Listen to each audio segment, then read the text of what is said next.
Hello and welcome back to Founders Fail, Lessons Learned. My name is Jose Castillo, and it is my great pleasure to have here the founder of Cakebuds and also the winner of Food Network Challenges, baker extraordinaire, Timmy Norman. Thanks so much for joining us. Thanks for having me. This is going to be fun. I want to start out with a quote. This is by Napoleon Hill. He says, "Most great people have achieved their greatest success one step beyond their greatest failure." Do you agree with that quote?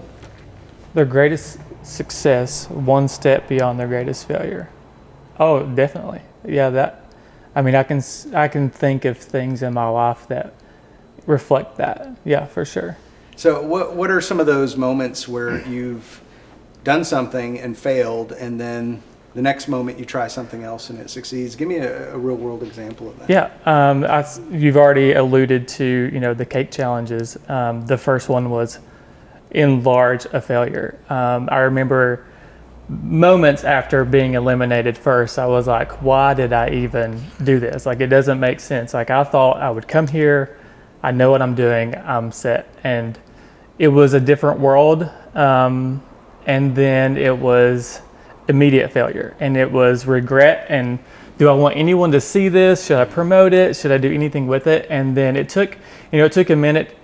Came home from LA and relaxed a minute. It was like, well, I was on TV, so that was kind of cool.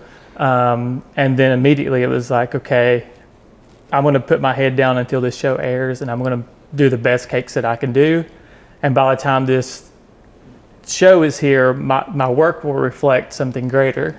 And so it aired, and I remember thinking back when that aired that I was producing cakes that were better than I'd ever done. And then so people kind of knew my work, and then they seen it, and their immediate reaction was like, oh, I thought you would have won, and you're so much better than that. It's like, that kind of lifts your spirits. And then I couldn't wait for another opportunity. And that very next one was something even bigger than the first one. It was an elimination style, so you could stay longer as long as you made it through. And I was there for 4 weeks, 4 episodes, and so runner-up was so close to winning. It was an immediate success from the previous failure.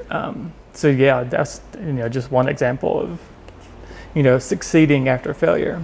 So let's go back in life and in business. Yeah. What do you feel is one of your greatest failures? Oh man, I know that's a tough question. Greatest failure. It's got to be in business, and it's kind of odd to talk about business and failure, but I would say I started out my business with just a very strange mentality and concept, and it wasn't until years later where I realized that was not a smart way to go about business. And I don't know how often people have that thought, oh, I did that wrong, but then they're still in the same thing, or oh wait, now I'm doing it right. I was lucky enough that I was able to recognize it before it was too late and change modes. I started out my business very much wanting to only do what people did on TV. And so that doesn't translate to real world at all. And so, you watch these shows like Cake Boss and Ace of Cakes and these cake challenges, and all they're doing is these giant cakes that are sculpted. And that was my niche. It was what I was good at. And that's all I wanted to do. And so if it wasn't that, then I wasn't interested. And so it was an immediate, I dug a hole that was hard to get out of. And so that was by far my biggest failure. So what's the difference between failure and fear of failure? Okay, so I've always had this thing in my head where I've always looked at failure with this mentality that just because you have a nightmare doesn't mean you can't dream again. It's something that you can't control.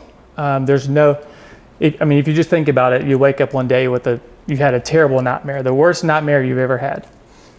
The next night you go to sleep, there is no way to control the fact that you will dream again. You just can't control that. And so I've always thought about that. I can have a failure, which is a nightmare, but there's nothing except for me, that can control that tomorrow I do something that's not a failure.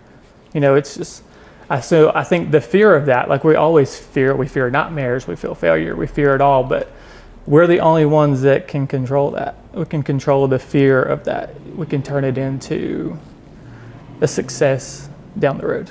I love that, because it's every 24 hours we're given a brand new lease on what we do, and that's an excellent way to look at it. What would you say to somebody else who is either struggling with fear of failure or with failure? How do you, maybe a tip or trick that you use to deal with that and to continue to be better at what you do? I think you always have to have a vision greater, maybe even greater than you can actually achieve. It's okay to fall short, as long as you're reaching for something. And so I think if you're afraid of that, if you're afraid of failing at something, or if you have fears of, are you doing all you can? All you can do is what you can do. And so to constantly reach for something else. So I'm a very goal-oriented person.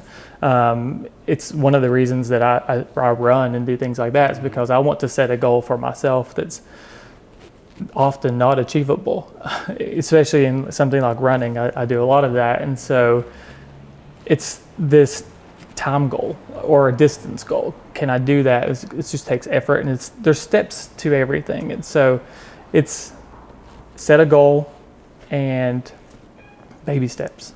It's always baby steps. I love it. Thank you so much for sharing. You're very that with welcome. us. I really appreciate it.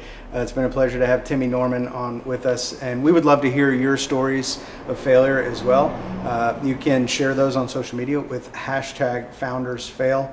And until next time, remember, you may have a nightmare, but next night you can have a dream. I love that. Thank you so much, and we'll see you next time on Founders Fail, Lessons Learned.